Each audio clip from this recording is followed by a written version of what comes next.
Hola amigos y amigas, una vez más nos encontramos en los diálogos transversales de la Fundación Erwin Waterpan, el número 24, hoy dedicado al patrimonio que no vemos, el patrimonio natural de la ciudad de Santo Domingo en su suelo, en su territorio, y lo que hay diversificado en ese suelo, tanto lo que no ha sido tocado por el hombre, como aquellas huellas que son propias de la intervención humana. Hay mucho que hablar de ese suelo de la ciudad de Santo Domingo. Hay muchas cosas que hemos ganado, hay otras enormemente perdidas y lamentablemente perdidas. Y hoy tendremos la participación de dos eminentes dialogantes, personas muy reconocidas en sus áreas y que van a participar con nosotros a desentrañando lo que hay debajo de esta tierra de la ciudad de Santo Domingo. Conocemos al ingeniero geólogo y de minas, Osiris de León, egresado de la Pontificia Universidad Católica Madre y Maestra. Osiris de León ha sido director del Departamento de Geología del Ministerio Nacional del Museo Nacional de Historia Natural, coordinador de las empresas mineras estatales, administrador de la Marmolería Nacional, administrador de la Fábrica Dominicana de Cemento, subgerente administrativo del Banco Central, secretario del Consejo de Administración de la Mina de la Rosario Dominicana. Ha sido consejero científico de la Comisión Nacional para el Medio Ambiente y asesor científico del Poder Ejecutivo en geociencias, sismicidad y prevención de desastres. Es miembro del CODIA, miembro de la Academia de Ciencias de la República Dominicana y miembro de la Sociedad Dominicana de Geología. Fue presidente de la Cámara Minera Petrolera de la República Dominicana y además es un asiduo invitado a programas de radio y televisión, de manera que es una figura bastante conocida en nuestro medio local. Nos acompaña Domingo Abreu Collado, arqueólogo y espeleólogo, estudiado en Libia. Domingo Abreu Collado es sinónimo de espeleología. Cuando nadie hablaba de esa palabra, ya Domingo estaba todas las semanas en los medios de comunicación hablando de esa riqueza cultural que las cuevas dominicanas tienen, tanto en la naturaleza como en los vestigios de los primeros habitantes de la isla. Domingo Abreu Collado es especialista en periodismo ambiental por la Unión Internacional por la Conservación de la Naturaleza de la Universidad Central de Costa Rica. Laboró como arqueólogo en el Museo del Hombre Dominicano y director de la investigación en Espeleogrupo de Santo Domingo. Ha desarrollado investigación arqueológica tanto en el país como en el extranjero. Encabezó los proyectos de biodiversidad y modelo de ecodesarrollo de las cuevas del Pomier. Formó parte del equipo para la Cueva de las Maravillas y la cueva número 1 del Pomier. Domingo Abreu Collado fue también encargado de la División de Espeleología del Ministerio de Medio Ambiente y Recursos Naturales. Mantuvo una página sobre espeleología, como ya dijimos, ecología y naturaleza en el periódico Hoy durante muchos años. Es director ejecutivo de la Asamblea Nacional Ambiental, ANA, y vicepresidente de la Fundación Futuro Cierto.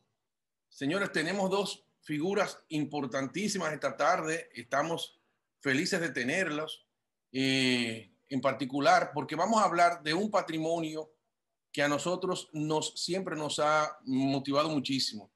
Hay que imaginarse esta isla en el momento que hubo el contacto entre las dos culturas, en el momento en que llegó Cristóbal Colón y los españoles al país, a la isla, y imaginarnos cómo era ese ambiente, esa flora, esa fauna, esas características del territorio.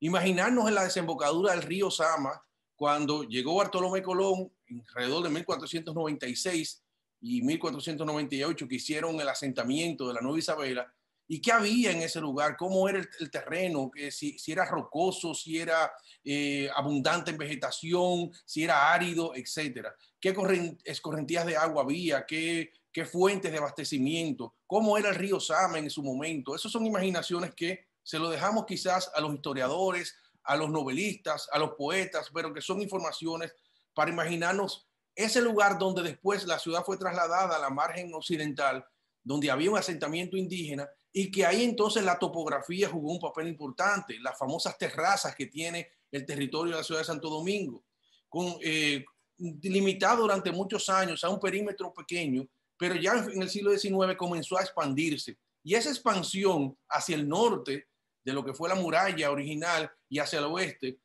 inició todo un proceso de transformación de la naturaleza. Aquellos lugares que servían para fincas productoras agrícolas, fincas también lecheras y también de esparcimiento. Territorios que fueron totalmente modificados por la mutilación que se necesita para la construcción, porque toda acción de construcción es una mutilación, una transformación del medio ambiente inmediatamente. Y ese equilibrio que se mantuvo durante siglos, de repente en el siglo XX fue comenzándose a modificar de manera acelerada. Lo que hoy es Piantini, lo que hoy es todo lo que es Serrayés, lo que hoy es Julieta, todos esos sectores eran pastos, lugares de pasto y lugares que habían muchos abreviaderos de agua donde habían ganado, caballos, etcétera, mucha vegetación. Y hoy en día, por supuesto, la metrópolis que es Santo Domingo ha borrado completamente todo eso en aras del desarrollo, en aras del progreso. Vamos a comenzar con ambos especialistas en estos temas y vamos a darle la palabra y bienvenida al ingeniero Osiris de León para que nos comparta sus conocimientos. Bienvenido, Osiris de León. Adelante.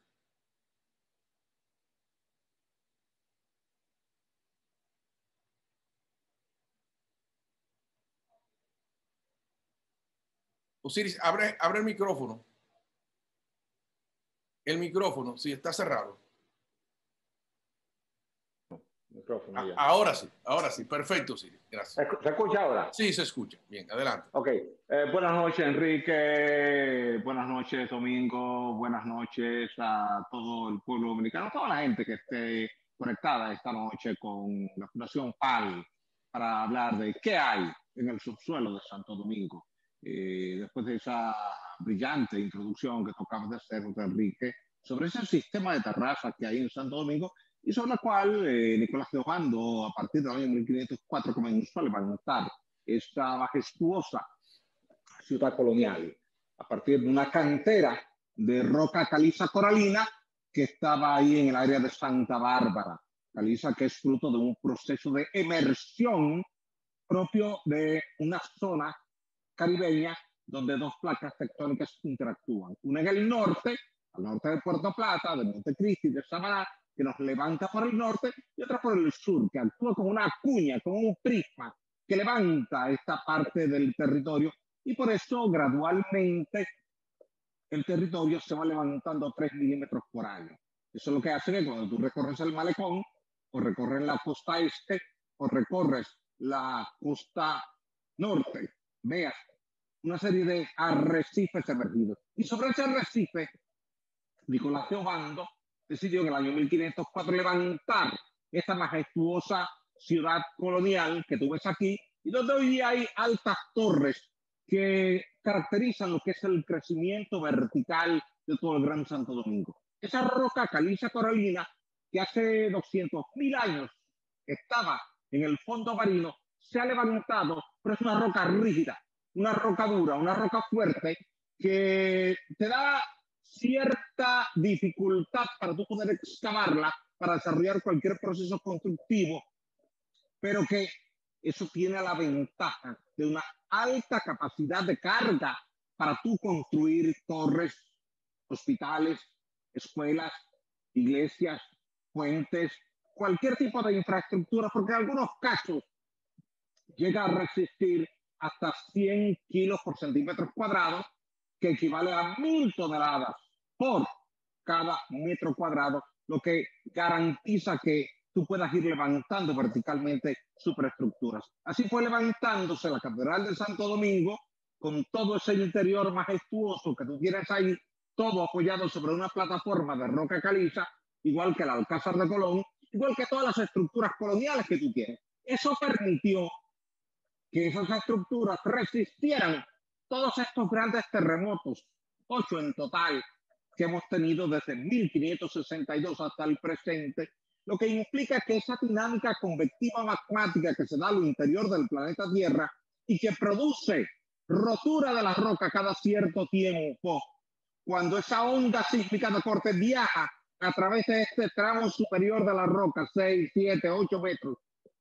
viaja a muy alta velocidad y en consecuencia no puede amplificarse. A diferencia de lo que pasa en los suelos arcillosos, los suelos blandos, Y por eso Santiago Colonial quedó destruida con el terremoto de 1562, la Vega Colonial quedó destruida con el terremoto de 1562 y con el de 1842. Puerto Plata quedó muy dañada con el terremoto del 22 de septiembre del año 2003, sobre todo las estructuras escolares, fruto de este fenómeno que lo vamos a caracterizar ahora en Santo Domingo. La mitad sur de Santo Domingo, desde la John F. Kennedy hacia el sur, es esta roca caliza coralina rígida que está dibujada acá de color gris. Y esta parte amarilla es la arcilla que está en Santo Domingo Norte y en Santo Domingo Oeste. Lo que quiere decir que aquí, en esta roca caliza coralina, las ondas sísmicas de corte viajan a muy alta velocidad y no pueden amplificarse. En cambio, aquí en la parte norte, incluyendo los prados, San Jerónimo, Los Ríos, Jardines del Norte, Arroyo Hondo, Jardín Botánico, Jardín Zoológico, Mirador Norte, está sobre esta arcilla y aquí sí se amplifican. Por eso las edificaciones coloniales que estaban levantadas sobre esos suelos arcillosos en el Cibao y en la costa atlántica colapsaron. Sin embargo, la ciudad colonial, levantada sobre esa roca caliza, se mantiene de pie. Todo esto implica que desde esta franja hacia el sur tenemos una caliza rígida, de buena calidad, súper resistente, donde no hay ningún efecto de amplificación sísmica. Sin embargo, hacia el norte y hacia el oeste tenemos problemas de amplificación de espectro sísmico por las arcillas y las arenas. Pero esa caliza tiene la particularidad de que desarrolla fenómenos de disolución cárstica, porque esa caliza en algunos casos tiene 97, 98, 99% de carbonato de calcio. Siempre que el carbonato de calcio se ve en presencia de un agua ácida, se desdobla y se convierte en un bicarbonato de calcio que es soluble. Entonces, el agua que se desplaza a través de esa roca, como es este caso acá del Mesón de la Cava, tiende a disolver la roca y a dejar huecos. Podemos verlo también en la zona de la Guacarataína. Podemos verlo en las cuevas de los Tres Ojos.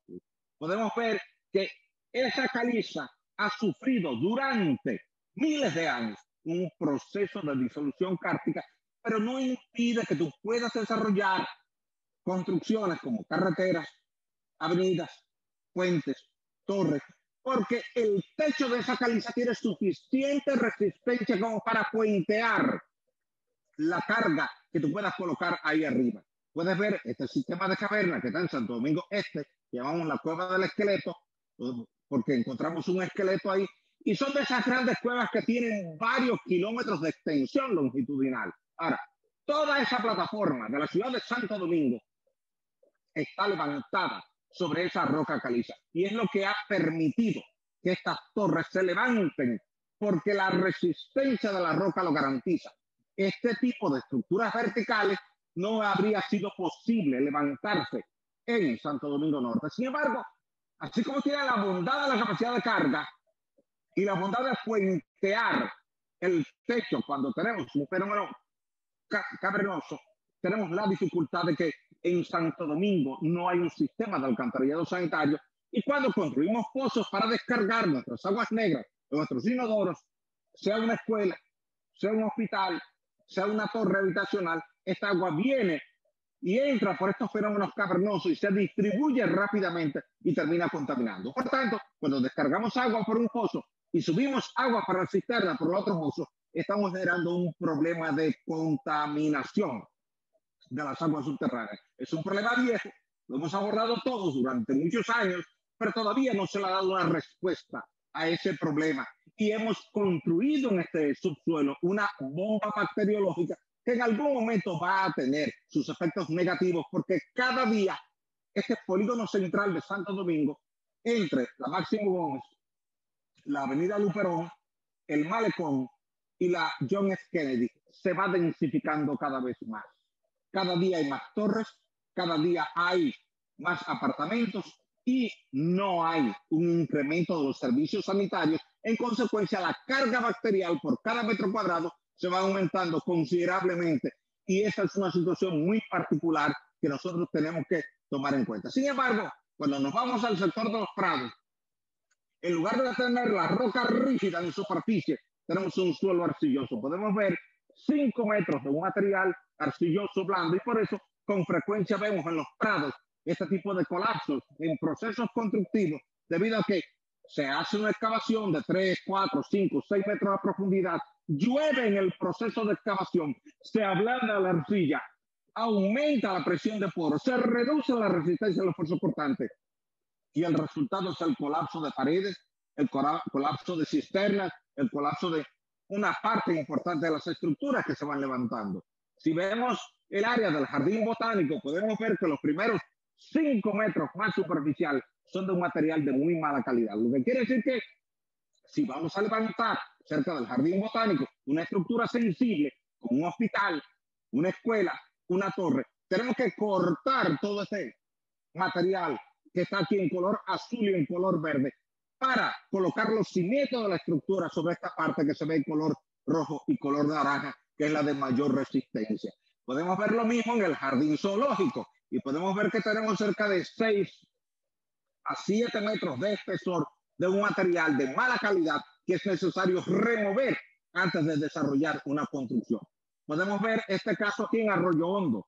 Podemos ver aquí que tenemos prácticamente 4 metros de un material arcilloso, calcáreo, blando, de mala calidad, que tiene una mala respuesta sísmica, pero que tiende a deslizar cuando hay procesos de lluvia. Esto quiere decir que toda esta parte norte de Santo Domingo está caracterizada por una arcilla que es completamente distinta a la roca caliza coralina que tenemos en la parte sur. Si vemos esta imagen en Santo Domingo Norte y en la zona de Cristo Rey, podemos ver que aquí tenemos prácticamente ya 8 metros de un material arcilloso poco competente que termina generando problemas y se puede certificar aquí en la avenida del Mirador Norte, donde tenemos un tremendo asentamiento que se ha generado porque el suelo no respondió a la carga del tránsito. Es un problema que hay que resolver, pero así como el terreno de Santo Domingo en la parte sur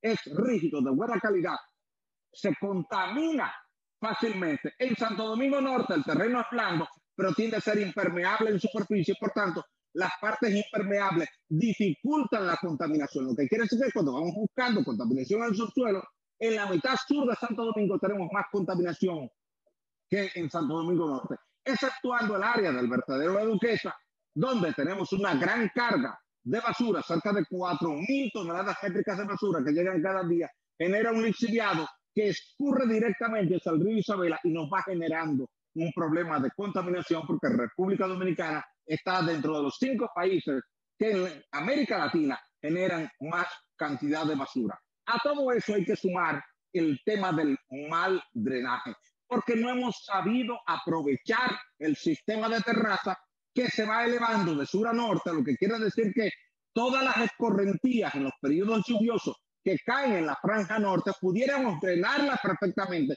hacia el mar Caribe, hacia el río Isabela y hacia el río Osama, si tomáramos en cuenta el sistema de terraza y la topografía. Lamentablemente, en las vías este-oeste tenemos un drenaje este-oeste cuando debíamos tenerlo norte-sur y por eso tenemos esa dificultad. Sin embargo, a veces la naturaleza nos da las señales y no las aprovechamos, porque podemos ver en esta imagen cómo a través de esos sistemas cavernosos sale el agua de escorrentía que entra al subsuelo en los periodos lluviosos.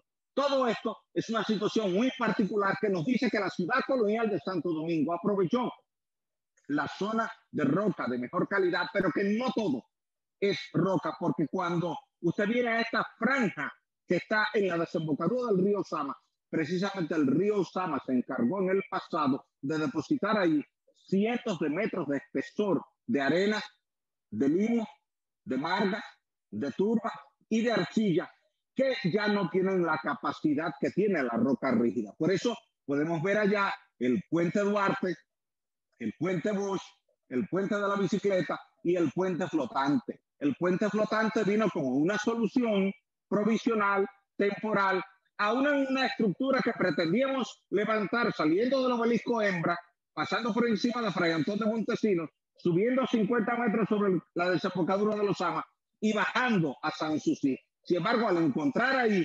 140 metros de sedimentos sin suficiente capacidad de carga, fue necesario reprogramar el proyecto del puente, dejar un puente flotante, en lo que se tomaba una decisión desde el punto de vista administrativo y económico para buscar otra opción. Finalmente nos queda el tema marginal del mismo río Sama, un asentamiento humano que va creciendo de forma permanente ahí sin que la gente considere que ese lugar no es adecuado para asentamiento humano. Por eso se ejecutó el proyecto de la nueva Barquita para desmontar todo lo que era la vieja Barquita, que eso debe ser parte de un plan de ordenamiento territorial en la ciudad capital, y el tema de Domingo Sabio, que está hoy día en proyecto, desmontar la Ciénaga y los guandules para que entonces toda esa zona quede como un parque ecológico lineal. Quiere decir que con esto podemos establecer como conclusiones que la mitad sur de la ciudad de Santo Domingo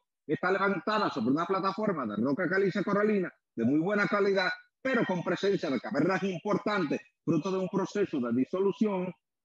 Tenemos que, cuando sea obligatorio desarrollar altos proyectos sobre los suelos flexibles de Santo Domingo Norte, al norte de la Kennedy, entonces es necesario cortar el suelo de mala calidad para colocar los cimientos sobre la parte rígida de buena calidad, pero todo esto tiene que estar dentro de un plan de ordenamiento territorial que requiere urgentemente la ciudad de Santo Domingo para que no sigamos con tantos asentamientos marginales a orillas del río Isabela, del río Osama, del río Jaina, Santo Domingo Norte, porque esto ha ido creando un caos que contrasta con lo que es una correcta y adecuada planificación desde el punto de vista urbanístico, desde el punto de vista arquitectónico, de lo que debe ser una ciudad de Santo Domingo que debía estar siguiendo los pasos originales que fueron establecidos por Nicolás de Obando a partir de 1504. Muchísimas gracias. Gracias, Osiris. Gracias por tu participación primero y vamos a darle paso a Domingo Abreu Collado para que nos desarrolle la parte del patrimonio natural y humano que está en las cuevas, diseminadas en las cuevas de Santo Domingo.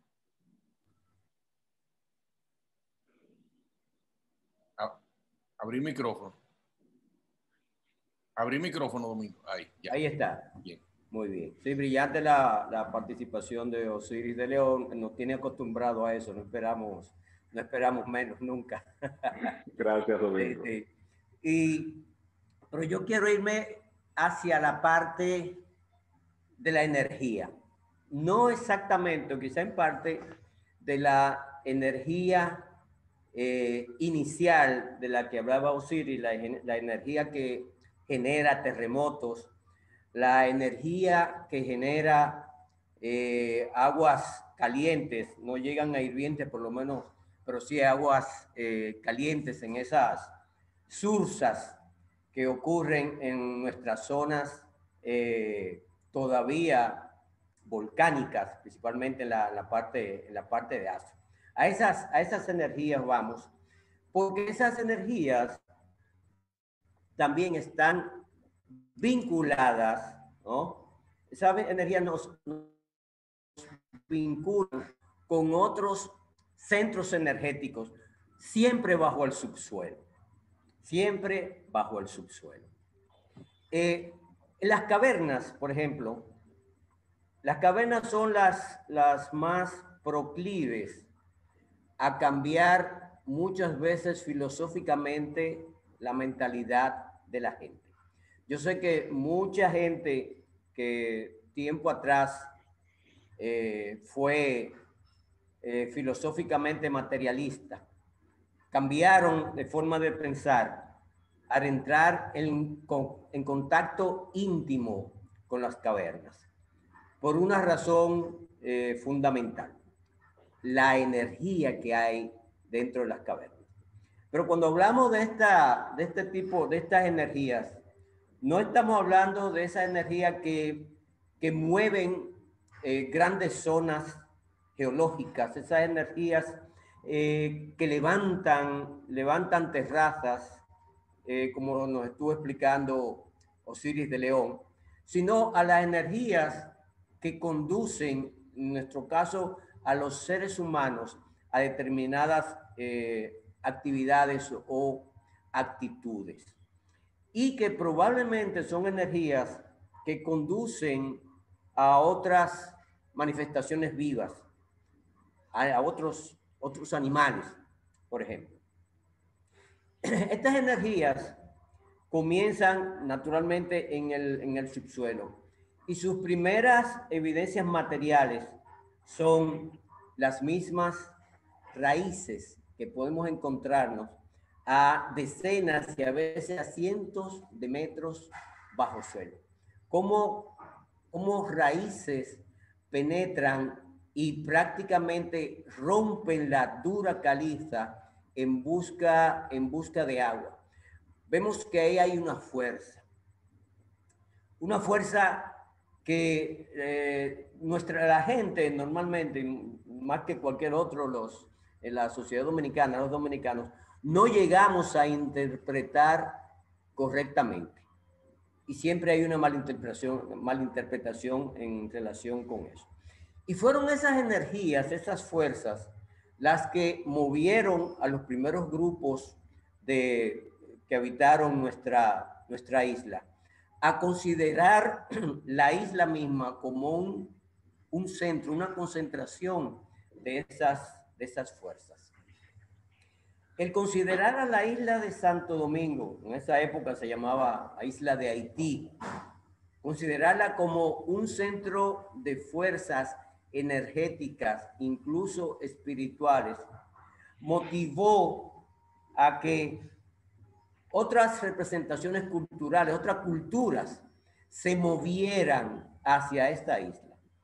El propio Pedro Mártir de Anglería, cuando informa sobre las creencias de nuestros aborígenes, habla no solamente de nuestros aborígenes sobre la isla de Santo Domingo, que se dirigían a ella y a las cuevas, y habla de cuevas particulares, ¿no? Como si fueran cristianos que se dirigen hacia Roma, hacia el Vaticano, o como islamistas que se dirigen a la Meca. Así llegaban a estas islas grupos aborígenes en busca de esas energías cada cierto tiempo. No sabemos todavía si lo hacían cada año, si lo hacían cada cierto tiempo. No sabemos exactamente cada qué tiempo. Acaba de llegar mi nieto, uno de mis principales admiradores. Sí, me asustaste. Ya, ok, hablamos ahora. No sabemos cada cierto tiempo, pero sí evidentemente era la observación de esas energías acá. Repito, no estoy hablando de esas energías que levantaban los suelos, pero no sabemos exactamente qué tanto vínculo pudieron haber tenido. Lo que sí es que hemos visto que en las cuevas estas energías se manifiestan. Y se han manifestado toda la vida. Pero para nuestros grupos, nuestros primeros grupos culturales, ellos sí sentían esto. La gente que es muy sensible, la gente que es casi pro medium, como dicen, no la gente promedio, sino la gente pro medium, ¿no? Al entrar en las cuevas sientes esas energías. Yo he estado con personas que esas fuerzas se les hacen intolerables y tienen que salir de la cueva. Tienen que salir y salen. Pero otras personas tienden a manejarse bastante bien. Eso pasaba con nuestros grupos aborígenes. Cuando entramos a una cueva, las más cercanas que tenemos son las cuevas del Pomier, aquí en San Cristóbal, ¿no? Podemos encontrar, por ejemplo, el cueva número 1, que hay grupos de pictografías. No están dispersas en todas las paredes de la cueva, sino que hay grupos específicos. En determinado sitio hay grupos de pictografías. Eso se debe a que esas energías tenían una mayor manifestación en esos puntos, en esos sitios.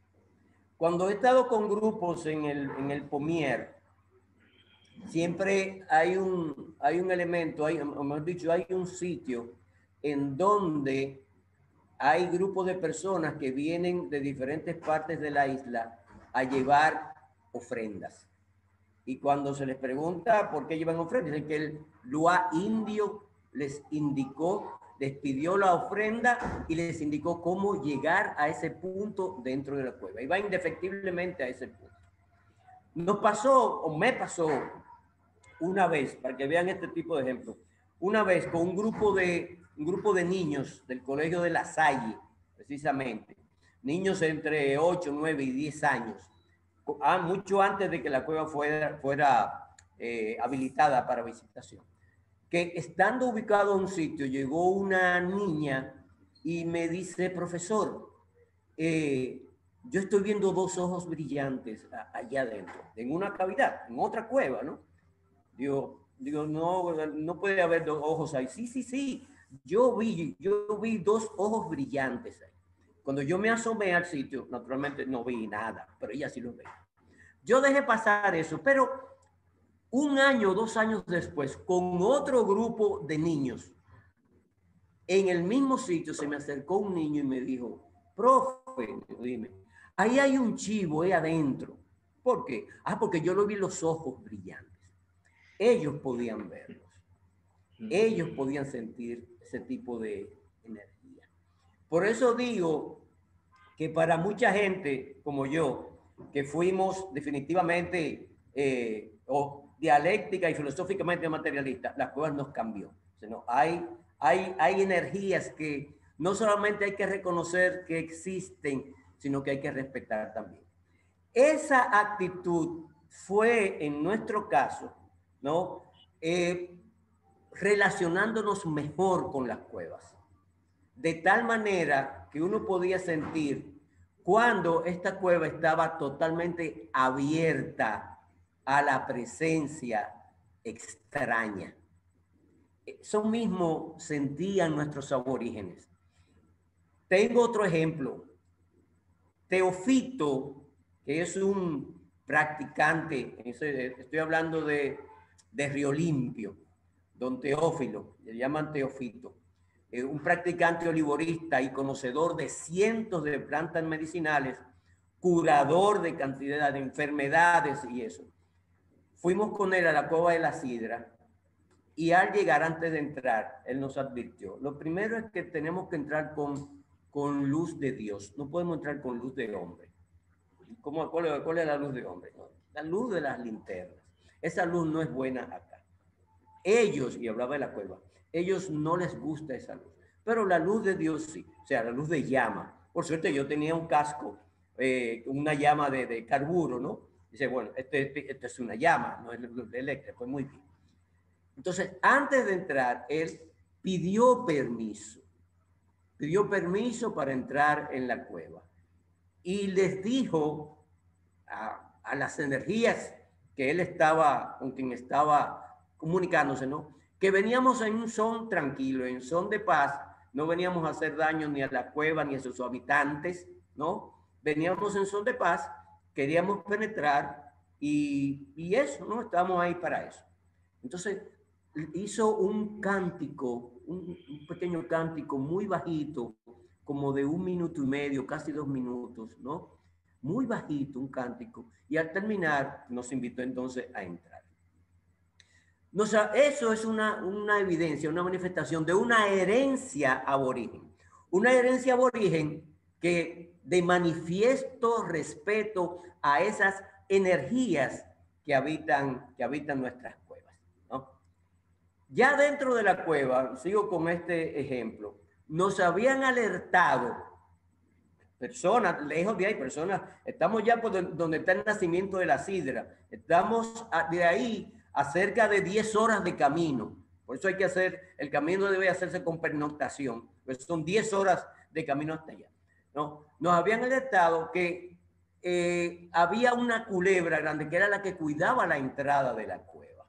Así como nuestros aborígenes sostenían, según Fray Ramón Pané, fue el principal contacto de nuestra civilización con la civilización aborigen. Así como Fray Ramón Pané habla de un vigilante que custodiaba la cueva de Casibajagua, un vigilante que luego hemos visto que tiene la forma el aspecto de lechuza, porque las lechuzas son las vigilantes en la entrada de las cuevas, ¿no? Asimismo, en cada cueva hay esa manifestación, de vigilancia, ¿no? Entonces, esas energías, esas herencias que tenemos de nuestros aborígenes, nos conducen a la necesidad de respeto por ese patrimonio inmaterial que tenemos. Ya no es solamente el patrimonio material mismo de la cueva y los elementos que conforman todo su interior, todo su decorado, como se dice, todo su decorado, sino realmente lo que ésta representa inmaterialmente en materia de arte rupestre, manifestaciones rupestres y las manifestaciones animales, ¿no? que existen en ella. Cuando llegamos a esa cueva, que nos habían hablado de la culebra que la custodia, efectivamente, ahí estaba, había una boa, que normalmente las boas están bien metidas, ¿no? hacia la oscuridad. Había una boa de más de 2 metros de largo, un animal respetable, ¿no? Y estaba a cerca de 5 metros de la entrada. Y al oírnos, ¿no? Y al oír a Teofito explicando cosas, ella pues se retiró, ¿no? Se retiró de ahí. Ese tipo de cosas nos advierte de que estas energías que no dominamos, aunque podemos enterarnos de que existen, no podemos dominarlas, están íntimamente relacionadas con las energías ya materiales que causan los cambios, todos nuestros cambios en la isla, como esos cambios sobre los que hablaba Osiris. Es muy difícil para la común entender cómo esto se manifiesta o cómo se entrelaza. Hay áreas que han sido totalmente modificadas por la fuerza de una raíz, como yo estuve diciendo anteriormente. La fuerza de una raíz para nuestros aborígenes tenía un propósito. Para nosotros, la raíz simplemente busca agua, porque hemos encontrado extremos de grupos de raíces del Copey, por ejemplo, ¿no? A cerca de 30 o 40 metros bajo la superficie, cuando se abre en millones de raicillas y se posa sobre una acumulación de agua, ¿no? O sea, el Copey toma agua de ese punto. Todo eso rodea no un misterio, sino algo muy claro, ¿no? No un misterio, sino una relación, una vida energética de la que lamentablemente nos hemos alejado y a la que deberíamos volver. Posiblemente tuviéramos una mucho mejor relación con el planeta y particularmente con la parte que nos toca de cuidar de este planeta, que es esta isla, si tuviéramos un mayor acercamiento con esa energía. Y son esas mismas energías las que condujeron a nuestros aborígenes a no intentar comunicarse con nosotros. Mucha gente piensa y opina y lo dice y lo escribe que los aborígenes dejaron pictografías para indicarnos a nosotros. No, los aborígenes no dejaron nada para nosotros. No les interesaba en absoluto dejar nada para nosotros, porque nosotros no somos sus herederos. Sin embargo, fue la relación con esas energías la que les guiaba para una serie de manifestaciones que tenían que ver con ellos mismos y con sus propias descendencias,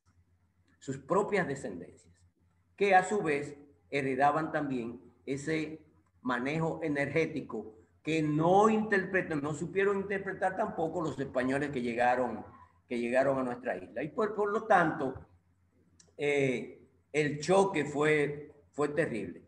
Y el choque fue principalmente por la falta de entendimiento de la interpretación espiritual, energética de la concepción del mundo.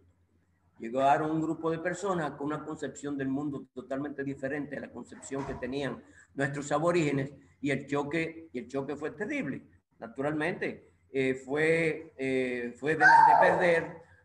las de perder para los que tenían las armas menos ofensivas, que eran nuestros aborígenes, ¿no? Sin embargo, hay quienes dicen que hay una especie de venganza aborigen, ¿no? Que flota todavía en nuestra isla. Hay áreas de la República Dominicana en donde no es posible, digamos, algún tipo de desarrollo tan moderno como el nuestro. Hasta ahora ha resultado inexplicable. No quiero decir que esta es su explicación, pero nos parece muy extraño. Ha resultado inexplicable, y vuelvo en otro paréntesis, que probablemente la gente dirá eso por falta de dinero, que dos torres enormes en el malecón, prácticamente en el mismo sitio, se hayan suspendido por decenas de años y no haya manera de echarlas adelante, cuando están precisamente frente a un punto en donde la vida marina con la vida, con la presencia humana, entraba en contacto, y probablemente un contacto energético interesante. Es probable que ese punto ahí, en donde no ha sido posible echar adelante dos grandes inversiones, no tenga explicación el por qué se haya realmente detenido. No hay manera de que resuelvan eso. Repito, hay gente que dice, no, es un problema. Hubo una vez alguien que dijo, siempre lo han repetido, que hay un vicio de construcción, que ese edificio está leviado. Eso no es verdad. Ese edificio está sólidamente colocado, y el que le siguió, el otro que también está sólidamente colocado. Pero, ¿qué puede haber energéticamente que limite ese tipo de manifestación que para nuestros aborígenes hubiera resultado tremendamente ofensiva y bochornosa, como lo es para las energías que todavía se manifiestan, existen en la isla de Santo Domingo?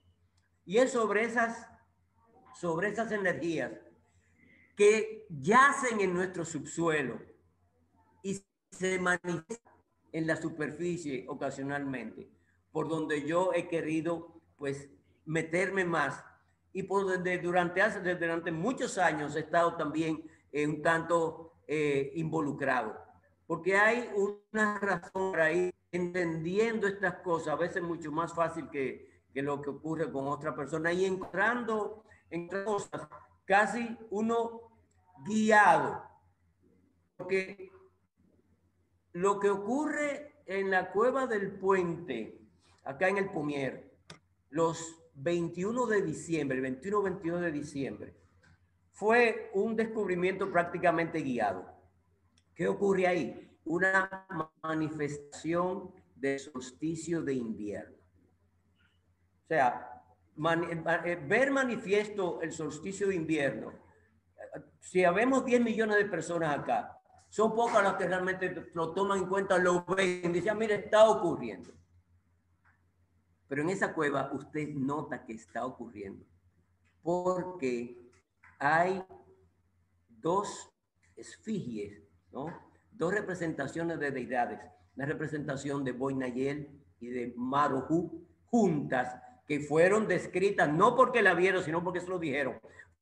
Fueron descritas por Panek, que es el sitio donde entraban nuestros aborígenes cuando necesitaban agua a pedirle que lloviera, ¿no?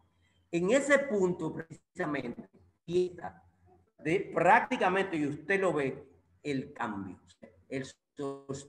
la llegada, la presencia del solsticio de invierno. Hay un momento en que solamente en ese momento se ilumina esa zona, y una sombra, una especie de sombra, de punta de sombra, llega exactamente a la 1 de la tarde, solamente ese día, al pie de esas dos representantes de deidades aborígenes, justamente al pie, a la 1 de la tarde. Y luego puede manifestarse al día siguiente, 21 y 22, pero luego ya no se manifiesta más. El año pasado, precisamente nos ocurrió interesante.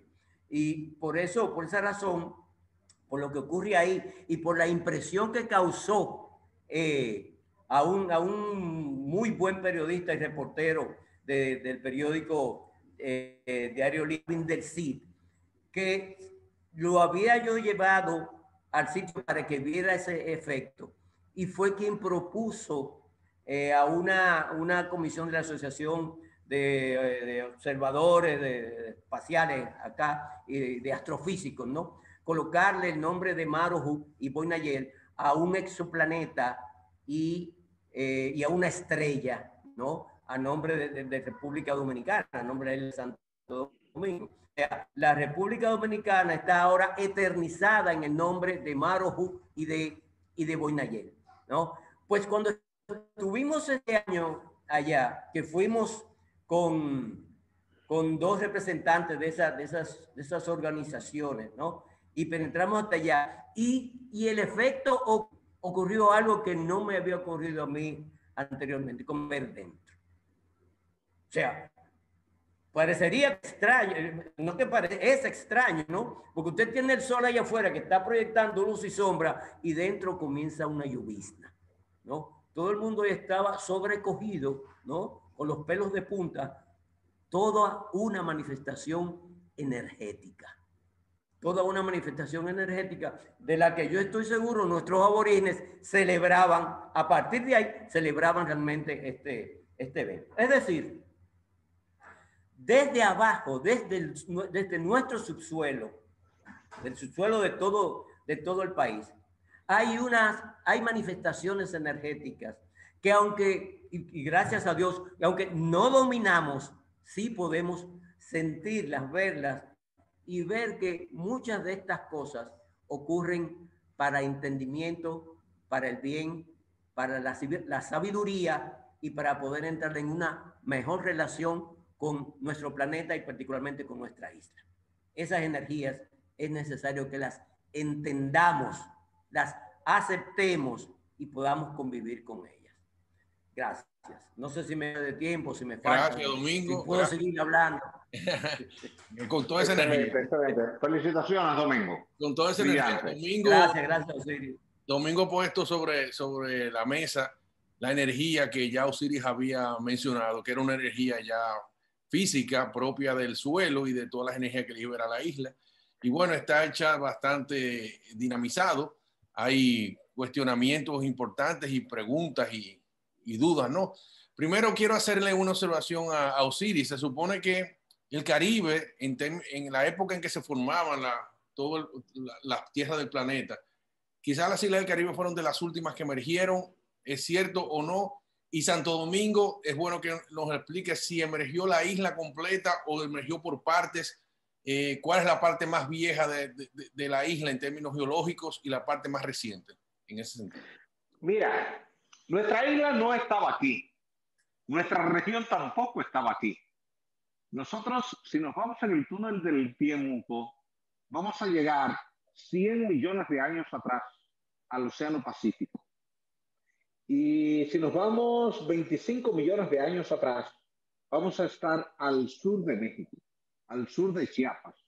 Y tú dirías, ¿y cómo lo sabemos? Sencillo. En América solamente hay dos áreas que tienen presencia de ámbar proveniente de la resina de un árbol que no es el común en Europa, en el mar Báltico, para formar ámbar. El ámbar en el Báltico viene de una pinácea. En México, en Chiapas, y aquí en la cordillera septentrional, en la zona de la cumbre, Palo Alto, Palo Quemado, viene de la resina de la Hymenea curvaril. Entonces, 25 millones de años atrás, había un bosque de Hymenea curvaril que cubría parte de México y parte de lo que es hoy el territorio de la isla española. Usando la datación paleontológica del ámbar dominicano y del ámbar de Chiapas, podemos establecer que 25 millones de años atrás estábamos al sur de México. ¿Cómo?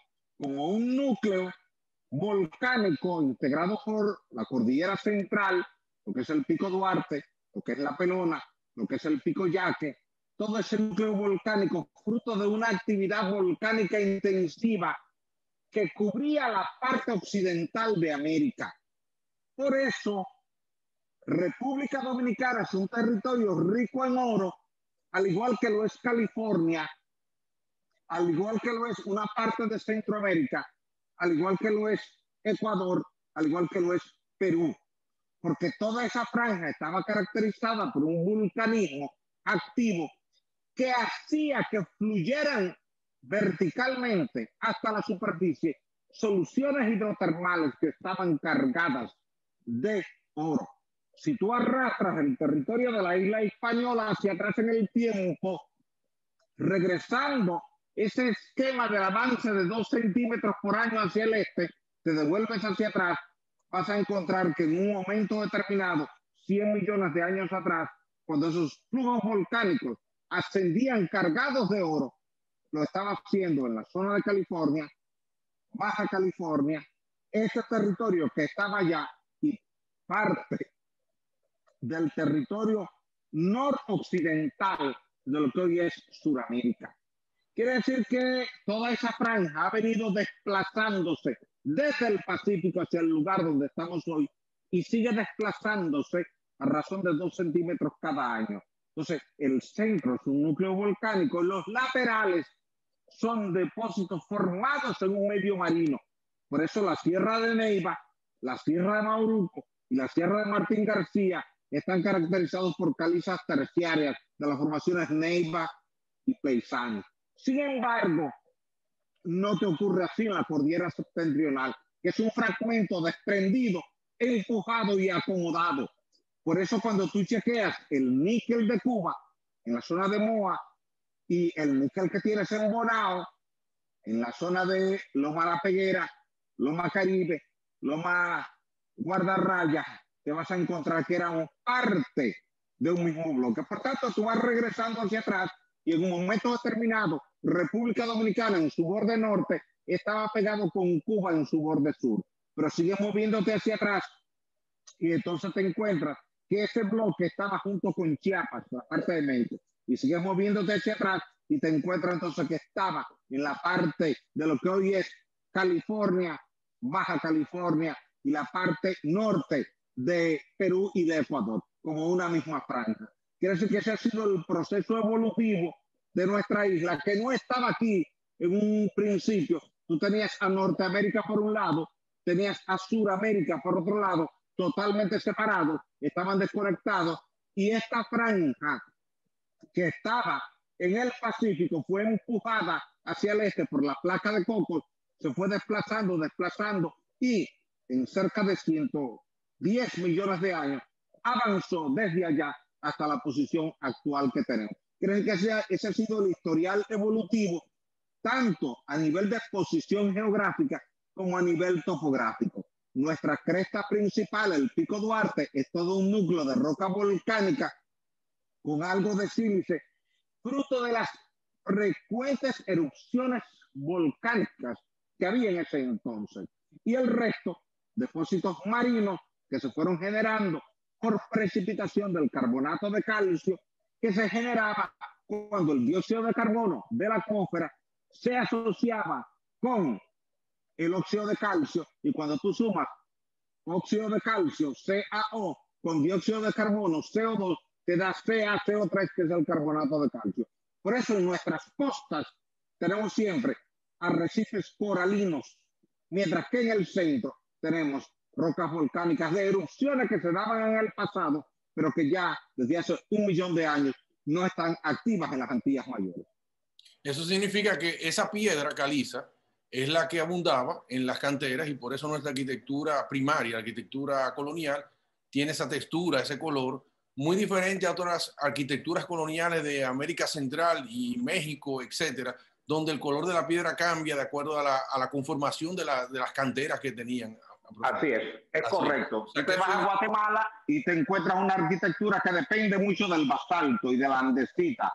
Te vas a México y te encuentras que depende mucho también del basalto. Aquí depende de la caliza coralina, porque era lo que había más próximo a donde Obando comenzó a levantar la ciudad colonial. Inspeccionaron la zona, encontraron que había un farallón y que era fácil desarrollar una cantera a partir de un farallón, porque tú simplemente tienes que comenzar arriba, perforar, poner una cuña, empujar y se desprende el bloque. Siempre que tú vas a abrir una cantera nueva, lo mejor es tú buscar un farallón, porque el farallón te genera una cara libre y a partir de esa cara libre tú te retiras medio metro o 1 metro, haces hueco con un cincel, con hierro, con cobre, como había en ese entonces, empuja o le echas un material que pueda generar un efecto expansivo, debilita el bloque y ya entonces tienes material para la construcción.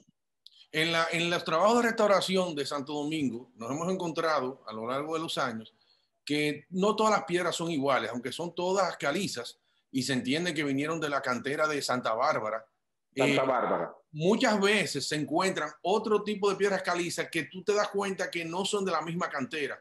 Habían otras canteras en Santo Domingo después de Santa Bárbara que sirvieron de abastecimiento a la ciudad, es decir, en la zona de Gascue o la zona de hacia arriba, que sirvieron de abastecimiento en algún momento. No, era la cantera de Santa Bárbara, pero ocurre que cuando tú chequeas la estratigrafía de esa caliza, desde el tope hacia su base, ella va cambiando, porque es una acumulación de corales. Acropora palmata, Acropora cervicorni, Montantrea, Diploria, Porites. Entonces eso hace que cuando tú vas a inspeccionar hoy día una excavación en Naco, en Piantini, en Bellavista, en La Julia, en Serrayes, tú veas que en algunos casos tú sacas un bloque de caliza que se ve uniforme, no se ve ningún segmento coralino, porque ese era un espacio que había entre los bancos de corales y se rellenó por completo de carbonato de calcio casi puro. Sin embargo, al desplazarte lateralmente, ya comienzas a encontrar bancos de corales, mayormente Acropora palmata, que abundaba mucho, la Acropora cervicorni, que es ese que parece unas ramitas, y la Montantrea, que es ese que tú ves que aparenta una especie de abanico. Entonces, cambia mucho. Cuando chequeamos los bloques de caliza coralina que cortan las diferentes empresas que suplen revestimiento de pisos y de paredes, vemos cómo va cambiando de un punto a otro. Quiere decir que es la propia caliza que viene cambiando desde arriba hacia abajo y por eso tú puedes ver a veces que hay características de un bloque que son muy distintas a otro bloque proviniendo de la misma cantera. Y siguiendo, antes de darle paso a Domingo, que tengo preguntas para él, siguiendo con eso, Osiris, ¿a qué tú atribuyes que sí, en Santo Domingo, obviamente la tradición era de la caliza para la construcción, pero sin embargo cuando te mueves en el territorio se va perdiendo ese material en la construcción tradicional y predomina mucho la madera o predomina otro material? No había canteras en la zona norte, en la zona sur, en Santiago, que pudieran utilizar, incorporarla como material de construcción y prefirieron mejor otro material, ya sea de arcilla, otro tipo de cosas. Es que no tenemos allá esa fuente. Mira, ese es muy buen tema, José Enrique, por el hecho de que el español que llegó ya tenía la experiencia del manejo de la roca caliza porque venía desde el Imperio Romano. La caliza más utilizada en el Imperio Romano, la roca más utilizada en el Imperio Romano era la caliza. Por eso cuando tú vas a Roma, tú ves que todo o es travertino, o es caliza, o es mármol. Que venía ya de esa cultura de los griegos de utilizar el mármol blanco, el mármol gris, pocas veces el mármol rosado. Entonces, esa cultura que se estableció aquí en la ciudad colonial no se propagó de igual modo hacia el interior del país, salvo Santiago y La Vega. Pero el resto prefirió utilizar la madera por la cercanía de la madera, por la facilidad del manejo de la madera y por la dificultad de manejar la roca, porque para manejar la roca hay que ser experto en cantera. Si tú no tienes un buen equipo de canteros, no saben cómo extraer la roca del frente minero, cómo cortarla y cómo sacar esos bloques. Entonces, la madera era mucho más fácil de manejar con un hacha, con un machete, porque era simplemente cortar los laterales y ya tú la tenías en condiciones de utilizarla. Quiere decir que primó en Santo Domingo la cultura traída por Obando, porque aunque Obando, que fue el que estableció la primera fiebre de oro acá, a partir del año 1502, él trajo un equipo de gente que sabía de construcción y la idea era ir levantando ciudades móviles que quedaran emplazadas al lado de donde ellos pretendían tener las extracciones de oro. La fundación de Santo Domingo aquí no es solamente por el río Osama, es que habían encontrado un depósito importante de oro en el río Jaina y este lugar le quedaba cerca del río Jaina.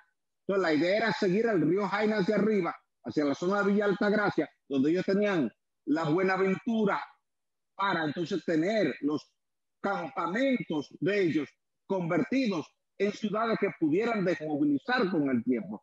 Pero luego eso se transformó en una ciudad que iba a quedar de forma definitiva y entonces cambió el criterio.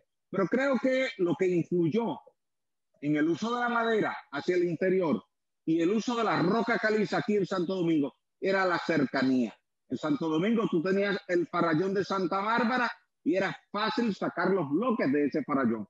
Hacia el interior había lugares donde no había roca cerca o no tenían el dominio del proceso de corte y tallado de la roca para convertirlo en bloque, pero también necesitaban la argamasa, que era la mezcla de cal, arena y agua de mar para tener un cemento capaz de unir los bloques que tenemos acá. Porque a diferencia de los incas que utilizaban los bloques sin argamasa y a diferencia de los mayas que usaban poca argamasa, aquí se utilizaba mucha argamasa. Fíjate tú que cuando tú ves las construcciones, por ejemplo, en Tikal de Guatemala, la pirámide de Tikal, o ves Chichén Itzá en Cancún, en Quintana Roo, responden con una similitud al criterio constructivo dominicano que lo que tú ves, por ejemplo, en Machu Picchu o lo que ves en Cusco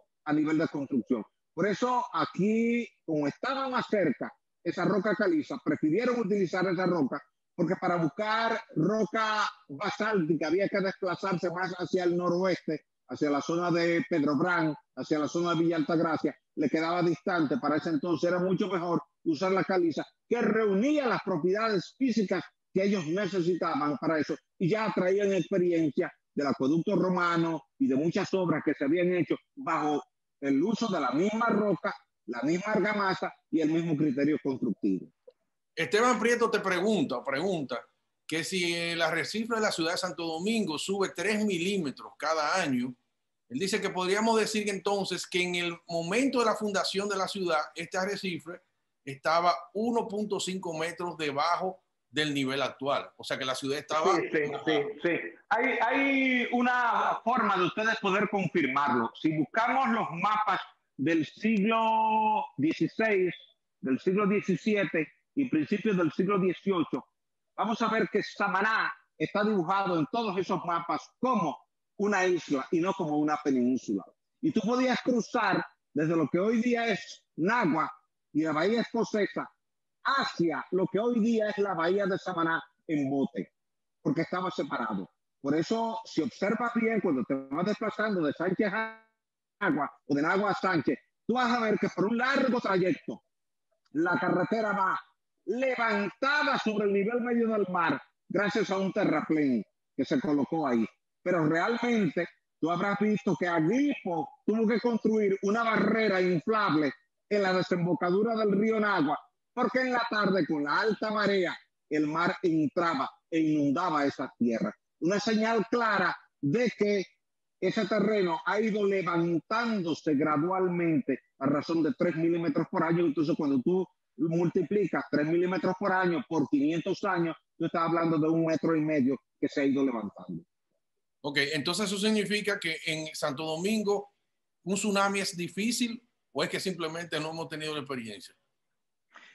Un tsunami solamente te puede entrar en la zona de Guivia, ahí entraría, pero no te va a entrar en Manresa, porque Manresa tiene 10 metros del arrecife por encima del nivel medio del mar, y entonces es muy difícil que el tsunami desarrolle una altura de más de 10 metros en un territorio como este.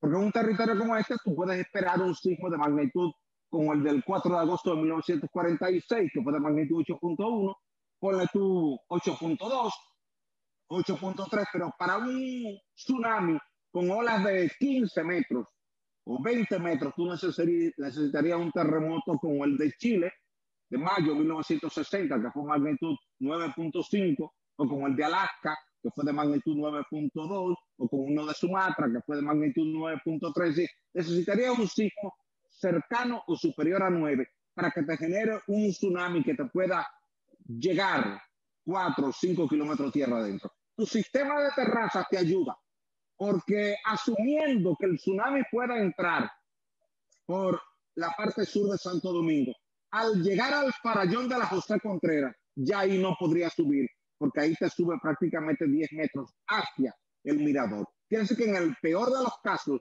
la zona inundable en Santo Domingo por un tsunami sería la franja comprendida entre la José Contreras y el Malecón.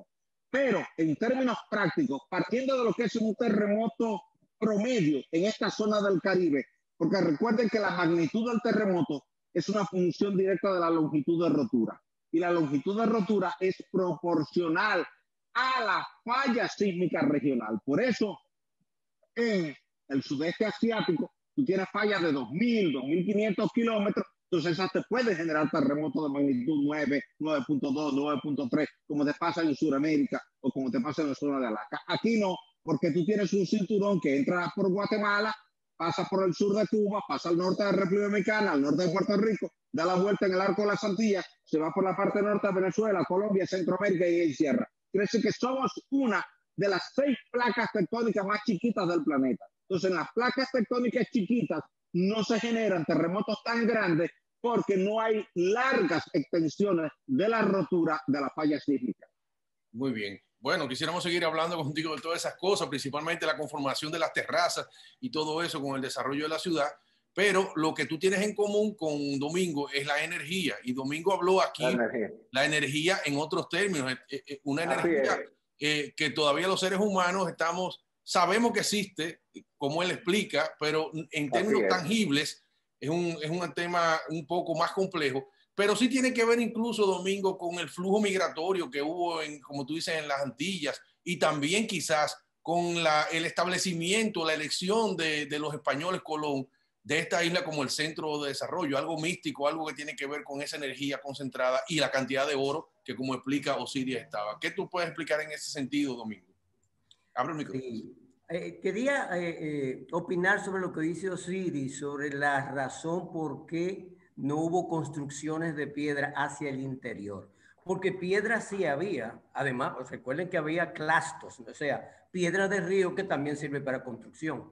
Pero ocurre que ya a partir de 1497 y poquito más, ya se sabía, ¿no?, que había grandes cantidades de oro, mucho oro ya en la zona continental. Entonces ya la isla de Santo Domingo no era el punto fundamentalmente atractivo para quedarse.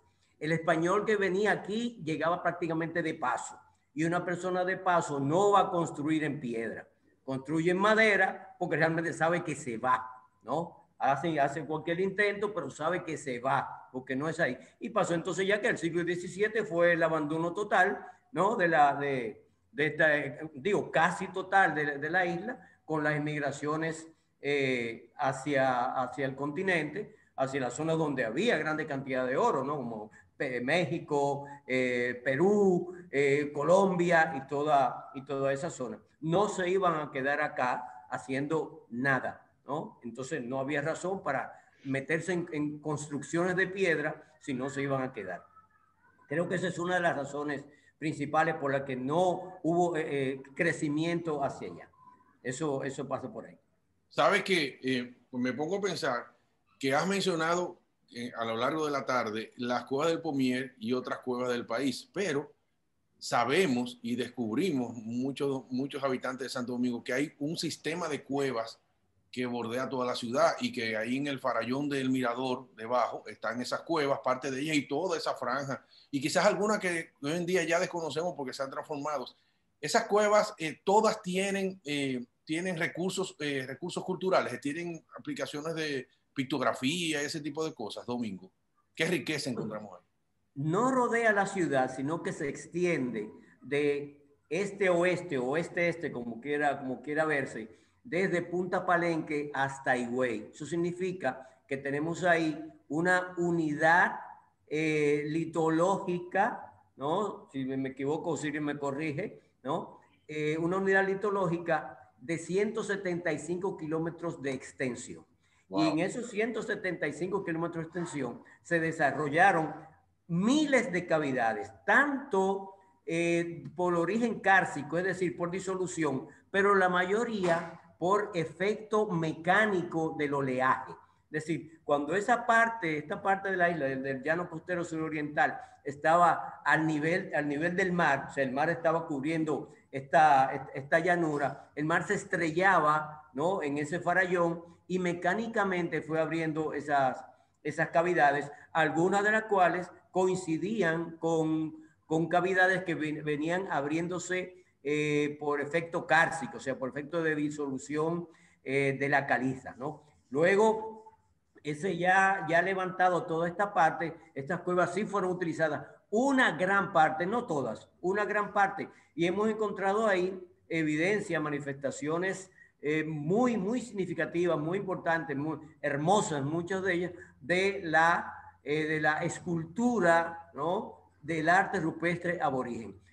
En su mayoría, en su gran mayoría, de petroglifos, porque al no ser cuevas profundas, nuestros aborígenes no hacían pinturas mismas dentro, cerca de la entrada de las cuevas. Sí hemos encontrado algunas. Por ejemplo, hay solamente dos ejemplos de pictografías. Uno es la Guácara Taína, habían pinturas ahí, no sé si existirán todavía. Y en Santo Domingo Este hay una cueva que le dicen Cueva de Trujillo, donde hay una pintura, ¿no?, y una buena cantidad de petroglifos. Pero todas esas cuevas, y más no solamente en un solo farallón, porque hay, por lo menos en algunas partes, hay 3 farallones, ¿no?, superpuestos. Hay 3 farallones y con una menor amplitud de la terraza. Pero el farallón que delimita la terraza entre el farallón mismo y la costa, ¿no?, sí, es el más extenso, el más completo y el que más cavidades tiene. Y reitero, y no solamente es importante por la manifestación de rupestre que tiene, sino que como se da un microclima muy particular, porque hay mucha humedad en ese farallón. Recuerden, en el farallón hay registros de las corrientes subterráneas que vienen desde el norte, ¿no?, mejor dicho, desde más arriba del llano costero, ¿no?, la parte del norte, no quiero decir el norte del país, ¿no?, llegan y ahí hay registros de esas aguas, lo que llena de una gran cantidad de humedad esa parte, y entonces por esa humedad se genera un tipo de vegetación. Habiéndose encontrado algunas vegetaciones que habían ya desaparecido, por ejemplo, hay una que se llama casi un árbol, se llama Crateva urbaniana, ¿no?, que hemos encontrado solamente un ejemplar a todo lo largo de ese farallón. En más de 40 kilómetros del farallón hemos encontrado solo eso. Pero además, esta vegetación que está en el farallón es la alimentación, buena parte de la fauna, principalmente de los murciélagos. Hasta ahora hemos detectado 7 especies de murciélagos a lo largo del farallón, por lo menos de aquí hasta la zona de la autopista Pablo VI, que se llama, la que lleva hasta Juan Pablo II. Juan Pablo II, ¿sabes? Que era uno de los papas, ¿no? Juan Pablo II. Hasta ese punto hemos encontrado por lo menos 7 especies de murciélagos y un solo ejemplar de Crateva urbaniana, que es muy, muy rara, ni siquiera tiene nombre común para que la gente la entienda. Entonces ahí hay todo ese farallón es sumamente interesante en función tanto de la vegetación como de la fauna que habita la vegetación y el interior de las cuevas. Todavía no estudiadas por completo, siempre nos quejamos de lo mismo, las cosas nunca son estudiadas por completo, porque no se conoce las particularidades faunísticas que puedan haber en la fauna estigovia de las cuevas. La fauna estigovia es la que habita específicamente en las zonas húmedas, o sea, las zonas de agua, que ya está bastante diferenciada esta fauna de la fauna troglobia, la fauna trogloxena, que eran características estas tres, ¿no? La trogloxena, las troglobias, ¿no? Y la que ocasionalmente estaba. Está también ahora la fauna estigovia, que es fundamentalmente la que habita en las aguas. Hasta ahora, y en cuevas de esa naturaleza, hemos encontrado especies como la que encontramos en una zona, en una cueva que está cerca de la costa de Juan Dolio, ¿no? Había un pez ciego bastante grande, claro, no lo íbamos a colectar porque era el único que estábamos viendo ahí, pero un pez totalmente sin ojos, lo que significa que hay una fauna particular a todo lo largo de las aguas que pueblan ese farallón. No sé si me fui por otro lado con relación al tema. Porque son temas maravillosos y no tienen fin. O sea, podemos seguir dialogando de muchísimas cosas, como también algunos mitos que hablan de que todavía hay indígenas que viven en las cuevas y que no salen, no se dejan ver por la civilización actual, y que como ese pez que no tiene ojos, están ahí en su hábitat y no lo podemos ver. Pero el campesino dominicano y toda la tradición dominicana, esa cultura dominicana que no es escrita, sino que es oral, habla de que todavía hay indígenas viviendo en cuevas. Oye, tú no imaginas a qué nivel eso subyace o está entre nuestros campesinos. Hace como 3 años estábamos verificando unos datos sobre una cerámica que apareció precisamente ahí en el Farallón, por donde está el barrio Honduras del Oeste, ¿no? Uh-huh.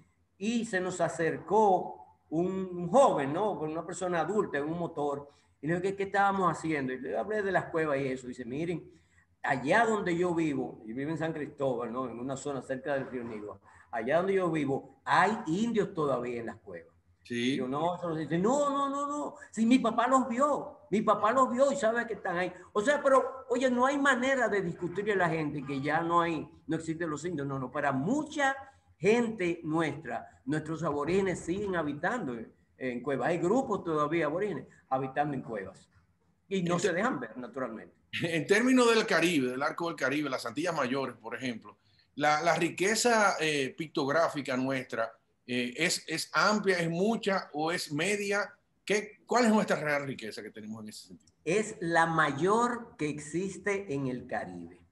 El propio Antonio Núñez Jiménez, un geógrafo cubano, espeleólogo también y rupestrólogo, considerado como el Jacques Cousteau del Caribe, una de sus declaraciones sobre República Dominicana, cuando terminó un viaje remedando o emulando el viaje que hacían nuestros aborígenes desde el Orinoco hasta acá en canoa, ¿no?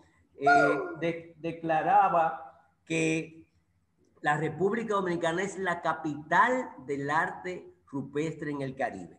Y ponía como ejemplo que la cueva número 1 del Pomier tenía más pictografías que el resto de las cuevas de las Antillas Menores. Esa sola cueva, ¿no? Pero hay algo más todavía. Durante los últimos años, y estoy hablando de los últimos 3, 4 años, nosotros hemos podido ir identificando, precisamente, tanto en el Pomier como en otras cuevas, ¿no? La presencia maya, inca y nahua en nuestras cuevas, principalmente en el arte rupestre. Eso es novedoso, ¿eh? No, naturalmente. En sitios tan particulares como el Pomier, tú encuentras cuevas que tienen un tipo de arte rupestre y otra cuyo arte rupestre es totalmente diferente.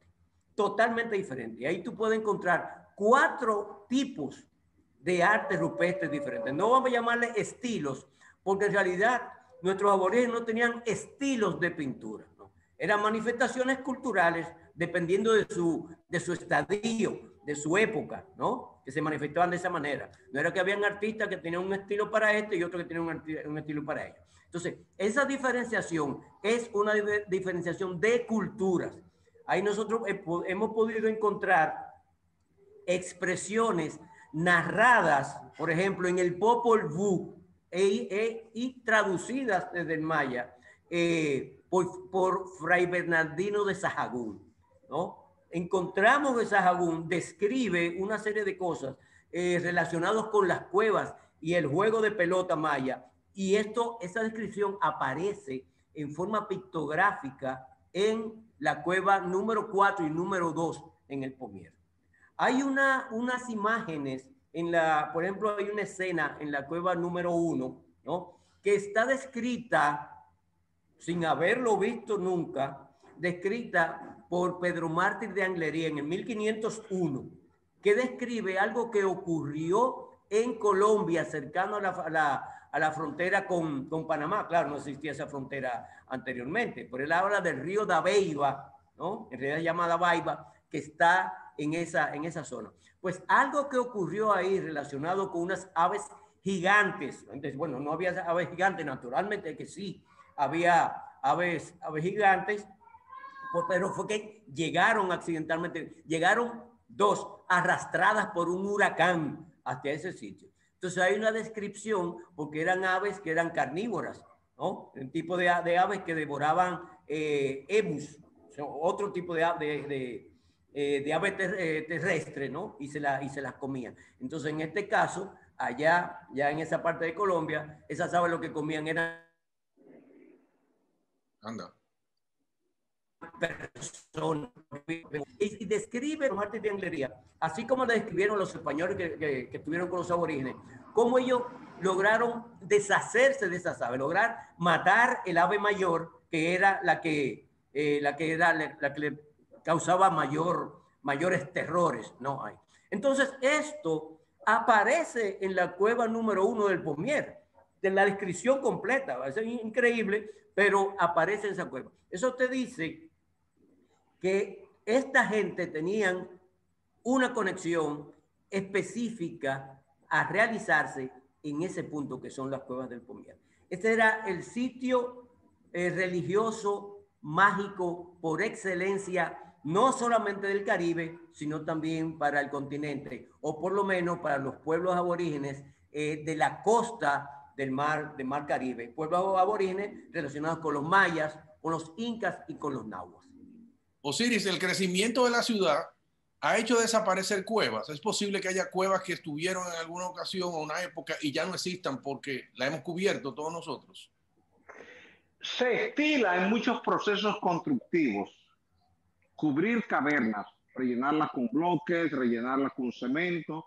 Te puedo decir, por ejemplo, cavernas que había en la zona del Acuario Nacional, cuando se fue a construir ahí, pues fueron rellenadas con bloques para darle capacidad de carga a lo que estaba encima. En el corredor Duarte, huecos cavernosos importantes que aparecieron fueron rellenados con bloques y con concreto. Por eso en la ley ambiental 6400 se trata de proteger las cavernas cuando hay alguna manifestación cultural importante que deba ser protegida.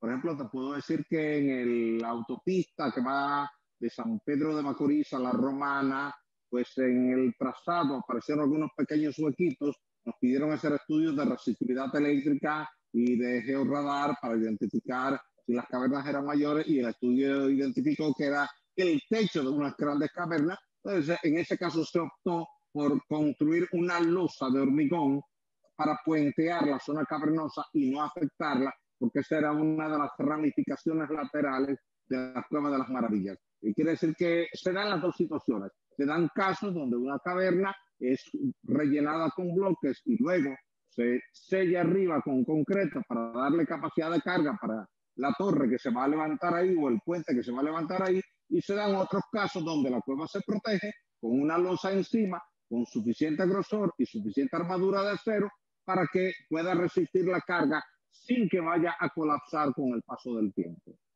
La gente dice, así como también hay imaginación para lo esotérico, todas esas cosas, esos temas que hemos visto con Domingo, en términos de las cuevas, la gente te dice que no tienen fin. Es decir, que tú entras a esa cueva y esa cueva sale al mar, o esa cueva son kilómetros y kilómetros.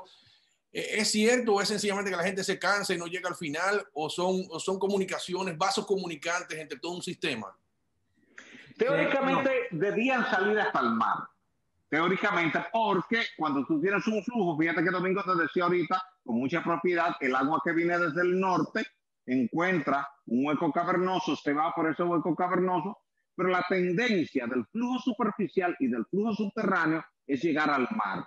Entonces aprovecha las grietas que hay y con el nivel de acidez del agua, sobre todo el agua de lluvia, sabes que el agua de lluvia es ácida, aunque la gente cree que el agua de mejor calidad es el agua de lluvia, en realidad el agua de lluvia es un agua ácida, tiene un pH de 5.5. Entonces tiene mucha facilidad para disolver el carbonato de calcio, porque el carbonato de calcio en presencia de cualquier elemento ácido, jugo de limón, vinagre, ácido de batería o un agua de lluvia muy ácida, tiende a liberar el dióxido de carbono. Por eso tú ves las burbujas que forma. Si tú le echas jugo de limón a un pedazo de piedra caliza, tú le echas vinagre a la caliza, tú le echas ácido clorhídrico o ácido acético o ácido nítrico, vas a ver las burbujas. Eso es liberando dióxido de carbono. Cuando el agua ácida venía a través de la grieta, iba disolviendo el carbonato de calcio y se iba ensanchando. Pero su destino final es el mar. Por eso tú ves muchas cuevas en Cancún que pueden rastrearla hasta llegar al mar.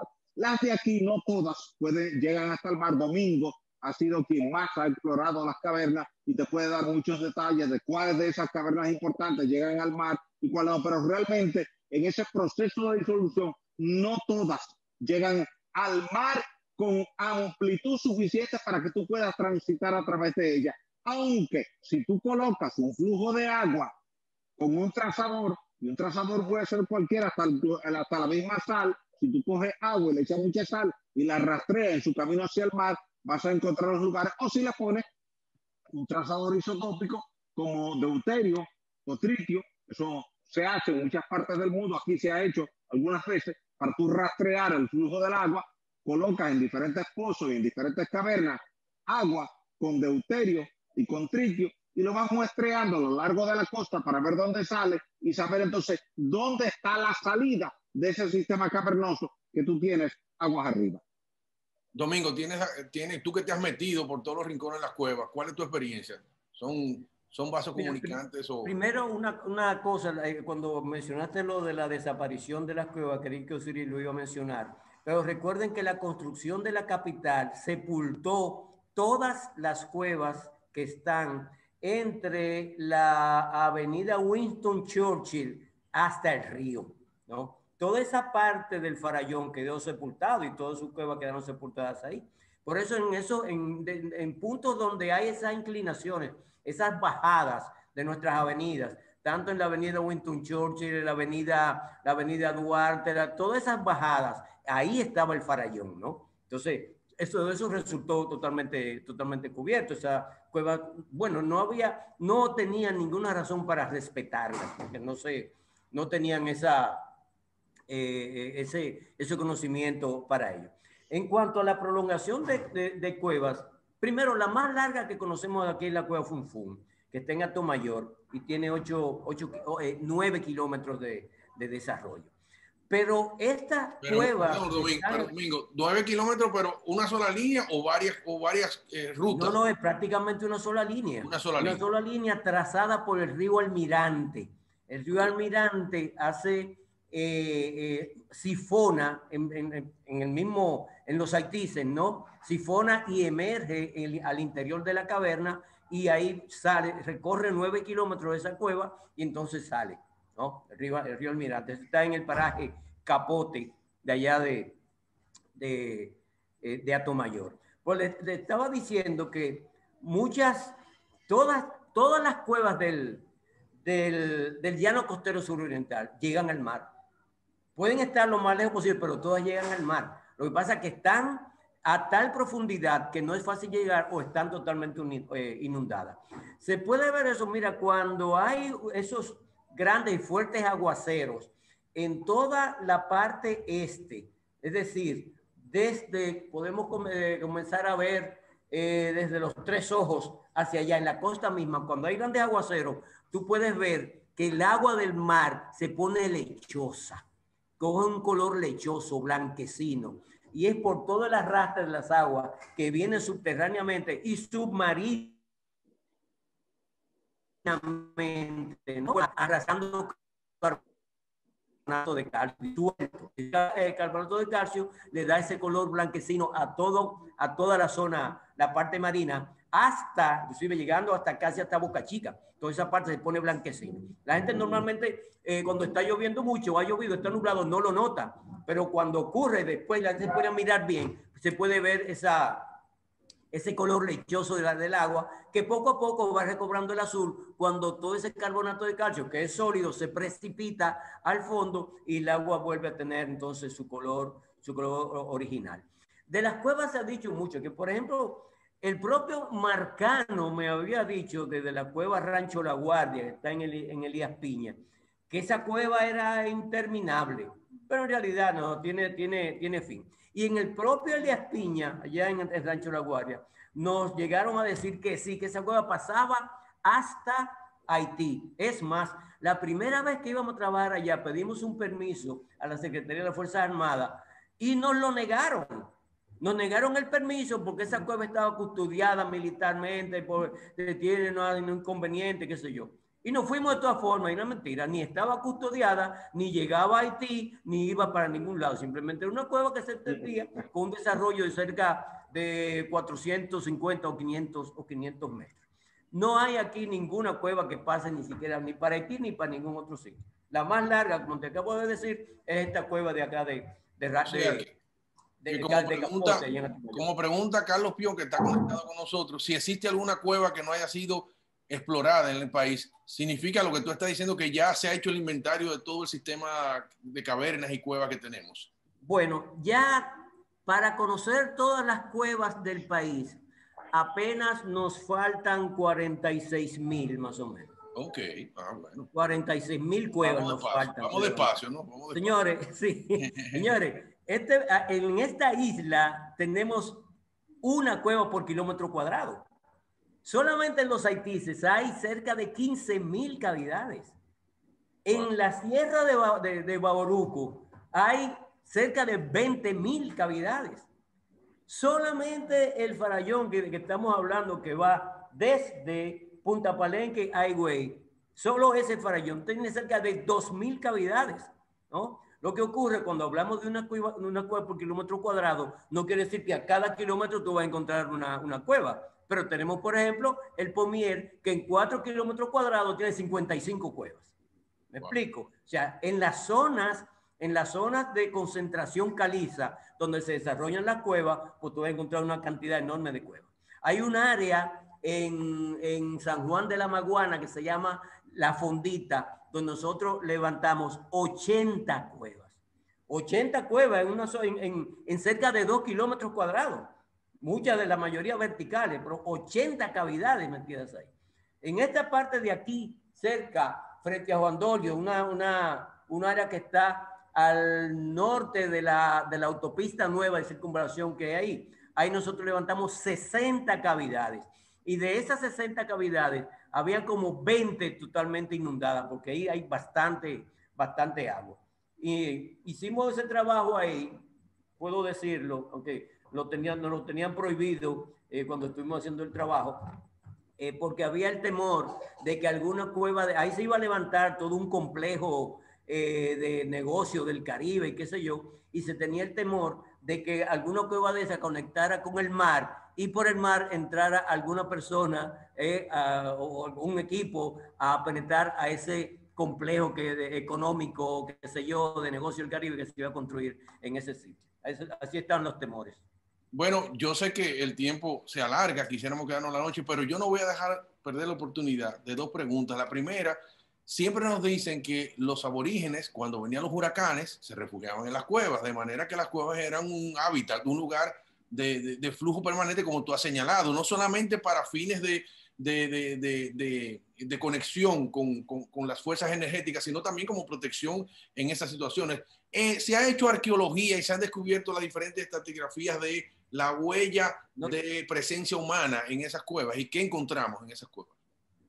Sí, eran utilizadas como refugio contra huracanes. Y de hecho, con toda seguridad, nuestros aborígenes tenían sus métodos para saber cuándo venía un huracán. Bueno, si sabían exactamente cuándo era el solsticio de invierno, pues con toda seguridad ya sabían cuál era la época de huracanes, ¿no? Y las cuevas eran sus refugios naturales para ellos. Hubo un momento en que te frizaste y no completa la pregunta. No, te decía si se ha hecho arqueología y qué hemos encontrado en las diferentes capas, la estratigrafía que se han hecho de las huellas humanas, las huellas de diferentes épocas de grupos humanos que han estado ahí. ¿Qué se ha encontrado? No, dentro de la cueva no se han hecho muchos trabajos de arqueología de excavación, se ha hecho realmente muy poco. Okay. Y lo que se ha encontrado interesante, más que nada, ha sido el rastro paleontológico en términos de restos óseos de animales ya extintos, ya desaparecidos. Cuando estuvimos trabajando en el Pomier, encontramos ahí un esqueleto completo de un oso perezoso. O sea, ahí nos enteramos que sí, que habían osos perezosos aquí en la isla de Santo Domingo. ¿A qué profundidad? Anteriormente, ¿perdón? ¿A qué profundidad más o menos encontraron esa? Lo encontramos como a 10 centímetros, porque ocurre que esa cueva ya se le había retirado una cantidad enorme de murcielaguina. Sí, no, o sea, cuando estuvimos trabajando ahí no era la primera vez que se comenzaba a material superficial, o sea, murcielaguina. Ya anteriormente se había retirado más de 1 metro de murcielaguina del sitio, de ahí, de la cueva del Pomiel, de la cueva de Verón, de la cueva del Rubio. De ahí hubo una empresa que retiró miles de toneladas de murcielaguina para utilizarlo para sus plantíos de caña de azúcar, ¿no? Era el abono natural que se utilizaba. O sea que nos falta todavía mucho trabajo, pues, además de las tantas de miles que tú dices que todavía falta, pero nos falta todavía trabajo de arqueología por demás. Oye, o sea que, y el trabajo biológico. Cuando estuvo aquí el doctor Stewart B. Peck en el año 96, solamente en la cueva número 1 del Pomier, él encontró 5 especies de arañas totalmente nuevas para la ciencia. Oye. Eran pequeñitas, sin ojos, totalmente troglobias, ¿no? Son los animales troglobios, se le llaman a los que nunca ven la luz del sol, se desarrollan solo dentro de la cueva, y encontró 5 especies totalmente nuevas para la ciencia. Es decir, que si ahí encontró 5, en las otras que son más profundas, no hay mucho más desarrollo y no han sido alteradas, tiene que haber mucha mayor información todavía. Bien, Osiris, yo sé la pasión de Domingo con la cueva del Pomier, pero te quería preguntar, para ya hacer la última pregunta de la noche, ¿no? ¿Qué podemos hacer con Pomier, con esa cantera que hay ahí del material extraíble, pero con ese patrimonio natural y cultural que significa el conjunto de las cuevas del Pomier? ¿Cuál es tu propuesta ya como...? Mira, eso es un buen tema que ya Domingo lo ha tratado muchas veces en el pasado. Por eso no le pregunté a él. Por eso no le pregunté a él. Lo he tratado en el pasado. En una ocasión yo sugerí a las empresas que estaban ahí, a través de la Dirección Nacional de Parques que existía en aquel entonces, cuando Pedro de Jesús Candelier estaba en la Dirección Nacional de Parques, me pidieron un estudio para ver qué se podía hacer. Entonces se identificaron algunos límites y se recomendó instalar acelerómetros y acelerógrafos para medir la aceleración máxima que se producía al momento de cada voladura, e inclusive se les recomendó a las empresas mineras que utilizaran pre-splitting, precorte, antes de las voladuras, de forma tal de que cuando tú quieres hacer una voladura minera y tú no quieres dañar una estructura vecina, tú haces un precorte, es decir, haces una hilera de perforaciones perimetrales a la voladura principal, cargas una sí y otra no, una sí y otra no, hasta que cierras el perímetro, de forma tal de que cuando tú activas la voladura, esa es la primera área de corte, corta como un cuchillo perimetral, de forma tal de que cuando viene la voladura principal, la onda de corte, que es la que produce el movimiento bidireccional del suelo, se queda estrangulada a lo largo de ese corte con una pantalla de amortiguamiento que tú estás produciendo alrededor de la voladura, y de esa manera se atenúa casi por completo la expansión de la onda de corte, porque la onda de compresión te produce una compresión, pero no te genera un efecto cortante sobre las estructuras sencillas. Recordemos que un terremoto produce 4 tipos de onda. La onda P, que es la onda primaria, que es la de compresión, esa no daña. Ahora, detrás viene la onda de corte, que es una onda que viaja lentamente. Entonces, cada vez que tú haces una voladura, esa onda de corte puede dañar las cavernas. Entonces, se recomendó eso en ese entonces. Tengo entendido que ahora se está tratando de abordar de nuevo el tema desde el punto de vista del Ministerio de Medio Ambiente, desde el punto de vista de las empresas que están allí activando en la extracción de piedra caliza, tanto para cal como para agregado calizo, como para bloques para producir pisos. Al final, lo que se necesita es hacer una serie de mediciones. Entonces, ver qué tanta vibración real en materia de aceleración G, o sea, qué componente de la aceleración gravitacional se te está produciendo en el área de la caverna, y si excede el nivel de tolerancia, entonces se hace una de dos cosas.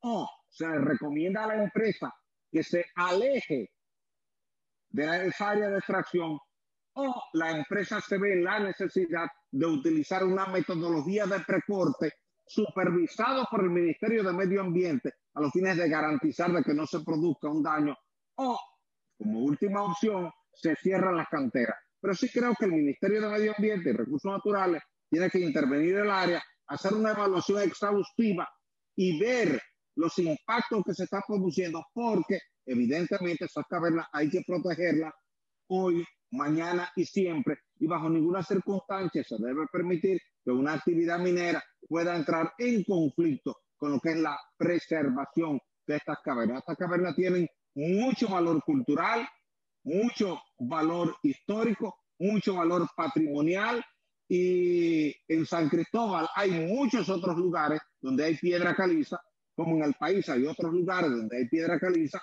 Aquí hay 16,000 kilómetros cuadrados de piedra caliza. Todo Sierra de Neiva es piedra caliza, todo Sierra de Mauruco es piedra caliza, la Sierra de Martín García es piedra caliza, la planicie costera oriental es piedra caliza. Quiere decir que hay muchos otros lugares donde pueden abrir canteras para extraer piedra caliza sin entrar en conflicto con esas cavernas que son ricas en arte rupestre, tal y como ha explicado magistralmente Domingo Abreu Collado. Muy bien, Osiris. No vamos a dejar que Domingo tome la palabra porque si no, no acabamos, porque ese es su punto de debilidad y su defensa de vida. Muchísimas gracias. No, necesariamente debe darme 5 segundos. Para tranquilidad de la gente, las cuevas realmente no están expuestas a riesgo en estos momentos. Okay. No están expuestas a riesgo. Bueno. Hay una cantera por cerrar, y la empresa Docarsa está en disposición de cerrar desde hace más de un año y no le han dado el permiso para cerrar como tiene que cerrar. Pero inmediatamente eso se corrija, ¿no? Pero puedo asegurarles que en estos momentos esas cuevas no están en riesgo. Muy bien. Gracias. Señores, bueno, felices y contentos y agradecidos de la participación de ustedes dos, Osiris de León y Domingo Abreu Collado. Yo creo que esto es memorable y queda en la página de YouTube de la Fundación para que todos los interesados lo sigan viendo y compartiendo, porque aquí hubo mucho conocimiento, mucho aprendizaje para todos y además mucho compromiso de la sociedad, y nosotros debemos convertirnos en replicantes de esos compromisos para que las diferentes generaciones sigan preservando todo ese patrimonio natural y cultural que tenemos los dominicanos. Invitarlos a que el miércoles que viene seguimos con los diálogos transversales. En esta ocasión vamos a tener Abuelo de Pájaro, la ciudad como hábitat y ecosistema, con Luis Carvajal y Simón Guerrero. Así que muchísimas gracias, buenas noches a todos y nos vemos en otro momento. Gracias por su participación. Bueno, gracias a ustedes y a toda la gente que estuvo con nosotros esta noche.